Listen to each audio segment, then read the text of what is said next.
अस्सलाम वालेकुम बच्चों। तो आज का हमारा टॉपिक है law of conservation of momentum.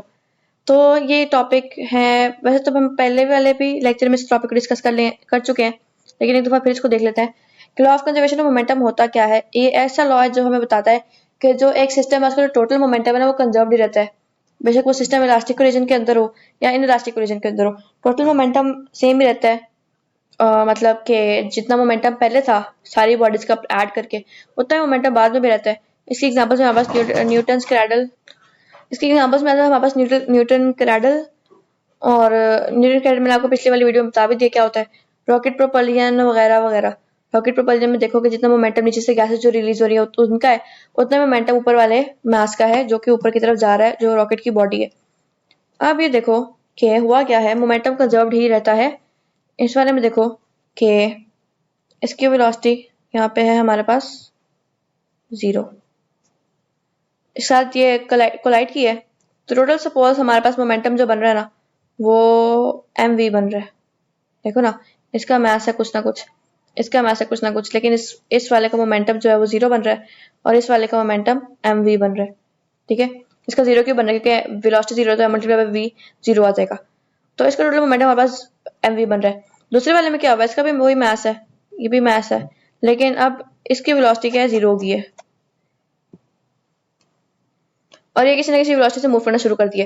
तो अगर हम इसका भी सम लें तो वो क्या बनेगा, ये 0 है, 0 प्लस mv, वो mv की इक्वल हो जाएगा। तो मतलब कि जो सिस्टम में पहले मोमेंटम था ना वही सिस्टम में बाद में भी मोमेंटम बन रहा है।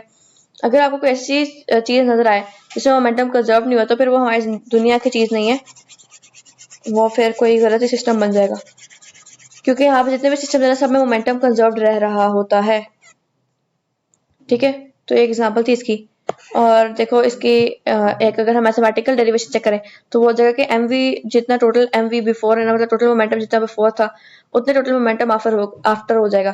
बेशक बात कोलिजन की हो रही है, बॉम्ब एक्सप्लोजन की हो रही है, रॉकेट प्रोपल्जन की हो रही है, कुछ भी हो रही है। ठीक है, तो law of conservation of momentum है क्या, it turns out that if a system of object is isolated. Isolated का मतलब क्या है कि हर सिस्टम जो सिस्टम है ना वो हर तरह के फोर्स से वो है दस्तबरदार है, मतलब उस पर कोई भी फोर्स एक्ट नहीं कर रहा, वो आइसोलेशन में पड़ा हुआ है, कोई भी उस पर एक्सटर्नल फोर्स एक्ट नहीं कर रहा। That means that some of the forces on it from outside sources is 0, then the total linear momentum of the system is constant। जितना मोमेंटम शुरू में था उतना मोमेंटम बाद में, कोई ना कोई फोर्स लगाएंगे तो मोमेंटम चेंज हो जाएगा, फोर्स लगाने की वजह से वेलोसिटी पर असर पड़ता है और मोमेंटम चेंज हो जाएगा। तो हम आइसोलेटेड सिस्टम की बात कर रहे हैं यहाँ पर। One must be careful to check that the net external force does equal 0। अगर वो इक्वल ना हुआ 0 के, अनबैलेंस्ड हुआ, तो जो फोर्स एक्ट कर रहा होगा ना वो उसका मोमेंटम चेंज करने पर कादिर है। अभी देखो इसी केस में एग्जांपल चेक करते हैं। इधर इस भाई की वेलोसिटी जो है ना वो 0 है, ठीक है,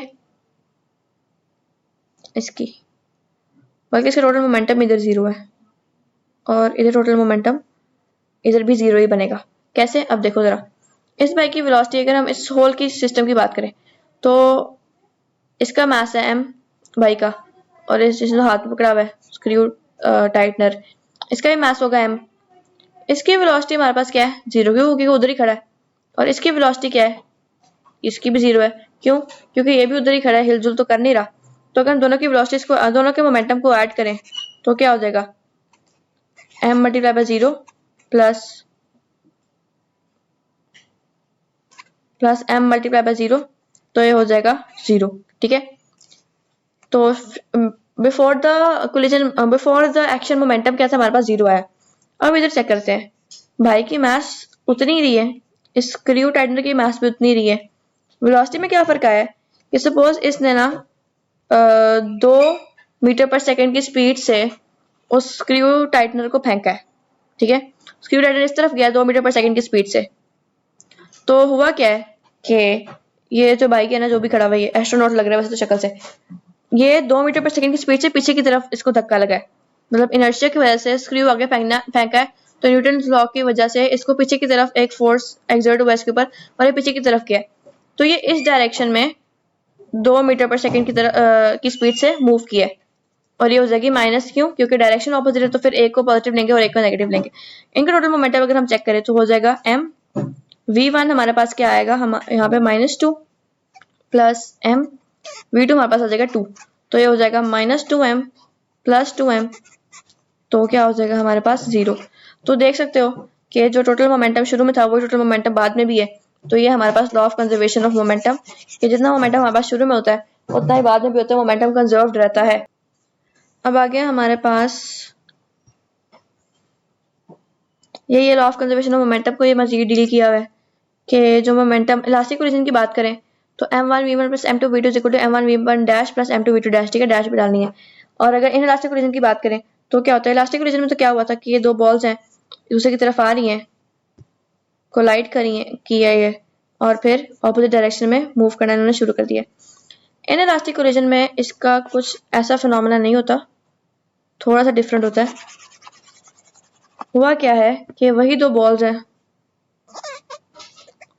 एक दूसरे की तरफ आ रही हैं, कोलाइड की हैं, कोलाइड करने के बाद वो सेपरेट नहीं हो पाई, वो एक ही साथ स्टिक होके एक डायरेक्शन में चलने लग गई हैं, ठीक है। तो अगर हम इलास्टिक कोलिजन की बात करें तो फिर तो elastic collision sum of all the momentums होगा बिफोर भी और आफ्टर भी। लेकिन अगर हम इन इलास्टिक कोलिजन की बात करें तो पहले तो दोनों का मोमेंटम अलग अलग था, लेकिन अभी दोनों के जो मैसेज है वो कंबाइन हो गए और वेलोसिटी दोनों की एक ही है। अब मतलब अब v1 डैश तो नहीं ना बची कोई भी, सिर्फ क्या बची है v2 डैश वेलोसिटी बची है एज अ होल। हम इस सब की इससे पूरे सिस्टम, अब हम इसको एक बॉडी के तौर पे डील नहीं करेंगे, एक सिस्टम के तौर पे डील करेंगे।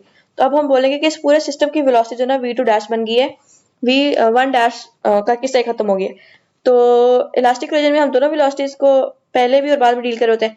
इन इलास्टिक में पहले तो हम दोनों को डील कर रहे होते हैं, लेकिन बाद में हम लोग एक ही वेलोसिटी को डील कर रहे होते हैं। क्यों? क्योंकि अब सिस्टम कंबाइंड हो गए, सारे के सारे जो है ना वो ऑब्जेक्ट्स या बॉडीज वो इंक्लाइंड हो गई हैं और एक साथ ही चल रही हैं। तो ये था हमारा छोटा सा topic law of conservation of momentum.